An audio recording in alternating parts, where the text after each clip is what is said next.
नमस्कार, मी पंजाब डक. आज आहे 5 जून 2026. माझ्या शेतामध्ये पाहू शकता. या ठिकाणी आमच्या इथं पाऊस पडलेला आहे, पण 4 बोटच ओल गेलेली.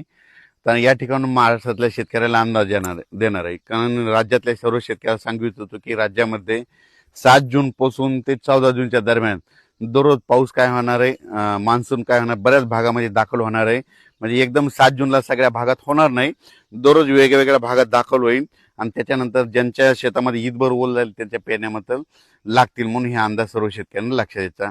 राज्यातल्या सर्व शेतकऱ्याला सांगू इच्छितो की आता जे केरळमध्ये मान्सून जे दाखल झालं आहे ते पुढं सरकारला आहे. आता ते कर्नाटकमधून शॉर्टकट मार्गानं मधल्या मार्गाने येत असल्यामुळं त्याच्यामुळे काय होणार आहे, सांगली जिल्हा, कोल्हापूर जिल्हा, सातारा जिल्हा, अहिल्यानगर जिल्हा, बीड जिल्हा, धाराशिव जिल्हा, लातूर जिल्हा, परभणी जिल्हा, नांदेड जिल्हा, जालना जिल्हा, संभाजीनगर, अहिल्यानगर, त्याच्यानंतर नांदेड, हिंगोली, वाशिम, वर्धा, नागपूर, भंडारा, गोंदिया, चंद्रपूर, यवतमाळ, अकोला, अमरावती, बुलढाणा, जळगाव ह्या पट्ट्यामध्ये काय होणार आहे, इकडल्या मार्गे येत असल्यामुळे सुरुवातीला लवकर त्या पट्ट्यामध्ये दाखल होणार आहे. पण 7 तारखेला सगळीकडे होणार नाही. 7 तारखेला तो सुरुवातीला काय होईल, म्हणजे दक्षिण महाराष्ट्राकडून पुढे आलेला दिसेल, काही भागामध्ये येईल.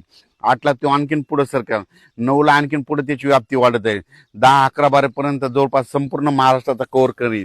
आणि त्याच्यानंतर शेवटी काय होईल, फक्त नंदुरबार जिल्हा आणि धुळे जिल्ह्याच्या तिकडल्या पारोळ्या त्या तालुक्यामध्ये उशिराच्या म्हणजे काय होईल, 11, 12, 13च्या दरम्यान तिकडे मान्सून दाखल होईल.